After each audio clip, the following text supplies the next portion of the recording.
Hello বন্ধুরা, দেখো আমাদের ডেইলি ব্লগের।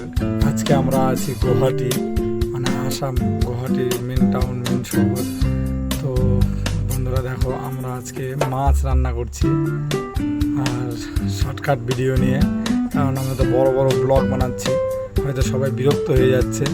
তো শর্টকাট ভিডিও নিয়ে তোমাদের মাঝে উপস্থিত। তো বন্ধুরা ভিডিওটা ইনতাক দেখবে, ভিডিওটা টানবে না, রিকোয়েস্ট করব। আর ফেসবুকের নিয়ম অনুসারে ভিডিও যদি দাদা তুমি টানো তো তোমার গ্রোথ হবে না, রিচ, কন্টেন্ট, ফলোয়ার্স কিছুই বাড়বে না। অতএব ধৈর্য সহকারে ভিডিওটা পুরো দেখবে। আর তোমাদের আশীর্বাদ পাওয়ার জন্য এত কষ্ট করা। তো বন্ধুরা দেখতেই পাচ্ছ, আজকে আমরা পাঙাশ মাছ রান্না করছি। গাড়ির সামনে দিয়ে মাছরা যাচ্ছিল, মাছ একজন বিক্রি করতে করতে, তো তার কাছ থেকে মাছটা নিয়ে রান্না করছি। তো মাছ খেতে কে কে ভালোবাসো আর কার কার খুব প্রিয় মাছ পাঙাশ মাছ, প্লিজ কমেন্টের মাধ্যমে জানাবে। আর বন্ধুরা দেখতেই পাচ্ছ, আসাম গুয়াহাটি লিখে পাঠিয়েছি আমরা কোথায় কোথায় আছি। এখন আমরা আলু ছাড়ছি, মাছ দেওয়া হয়ে গেছে। তো ভিডিওটা শর্টকাট করছি, কারণ ভিডিওটা অনেক বড় করতে গেলে ভিডিওটা রান্না হচ্ছে না। মাছ ফুটে গেছে, কিছুক্ষণের মধ্যেই আমরা মাছটা আর কি নামাবো। তো এখন গরম মশলা দিচ্ছি, গরম মশলা দিয়ে একদম ফিনিশিং হলো, জায়গা রেডি করছি। গ্যাস বন্ধ করলাম, গ্যাস বন্ধ করে তরকারিটা আমি নিচে নামাবো, ঠিক আছে? নিচে নামিয়ে আমরা সব কিছু গোছাগুছি করবো। আর দেখতেই পাচ্ছ দারুণ রান্না।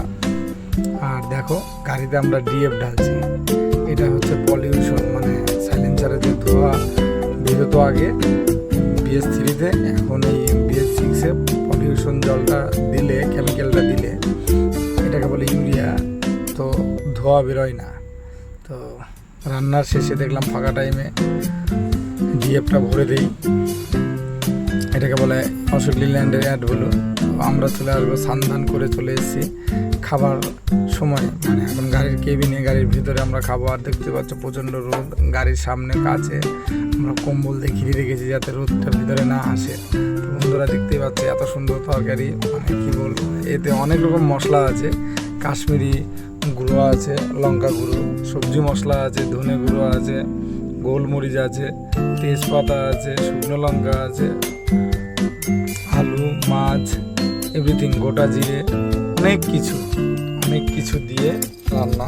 কারণ এর আগে আমি অনেক বড় বড় ব্লগ বানিয়েছি, বড় ব্লগ সবাই হয়তো দেখতে চায় না বা আগ্রহী না, তারপরে অনেক ভালোবাসা দিয়েছে, অনেকেই দেখেছে ব্লগ ভিডিও।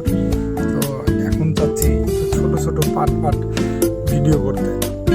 তো বন্ধুরা আমরা খাওয়া দাওয়া করতে বসে গেছি, তোমরা কে কে খাবে আর দুপুরে কে কে কী খেয়েছো প্লিজ ভিডিও কমেন্টের মাধ্যমে জানাবে।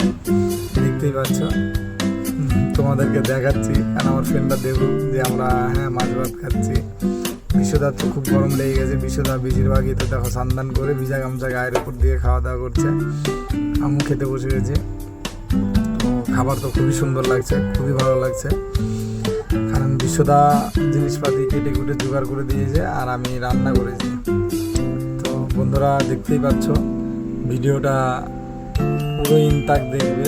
আর তোমাদের ভালো লাগা, ভালোবাসা পাওয়ার জন্য এত কষ্ট করা, কারণ দেখো সব কাজের মাধ্যমে সব সময় ক্যামেরা অন করা, ক্যামেরার সামনে রাখা একটা বিরক্তকর ব্যাপার আছে। তারপরও না হয় বিরক্ত, আমার বন্ধুবান্ধব দেশ বিদেশ থেকে দেখুক আমরা কীভাবে জীবনযাপন করি, বা কীভাবে আমরা হাসি খুশি থাকি, বা কীভাবে কতটা কষ্ট করি, প্রত্যেকটা জিনিস আমরা পার্ট টু পার্ট তুলে ধরবো। কারণ ট্রাক ড্রাইভার লাইফ স্টাইলের পক্ষ থেকে প্রত্যেকটা জিনিস, আমাদের কষ্টটা যেরকম তুলে ধরবো, আমাদের আনন্দটাও সেরকম তুলে ধরবো। খালি চাই তোমাদের আশীর্বাদ, তোমাদের ভালোবাসা, কারণ তোমাদের আশীর্বাদ, তোমাদের ভালোবাসা ছাড়া আমি এগোতে পারবো না। অতএব তোমাদের আশীর্বাদ, তোমাদের ভালোবাসা আমার একান্তই প্রয়োজন। আর বন্ধুরা প্লিজ ভিডিও ভালো লাগলে লাইক কমেন্ট করতে ভুলবে না। আর ভিডিও ভালো যদি লাগে শেয়ার করবে, আমার ভিডিও যে শেয়ার করবে সে 5টা স্টার পাবে, আর আমাকে যে নতুন ফলো করে কমেন্ট লাইক করবে সে 5টা স্টার পাবে। কারণ আমিও খুব কষ্টে এত দূর পৌঁছেছি, কারণ কেউ নতুন হয়ে আমাকে একটু সাপোর্ট যদি করে, তাকেও তো আমাকে হেল্প করতে হবে, কারণ সেই হেল্পটা করার জন্যই আমার এই পদক্ষেপ নেওয়া। তাতে আমার কিছু লস হোক তাতে কোনো অসুবিধা নেই।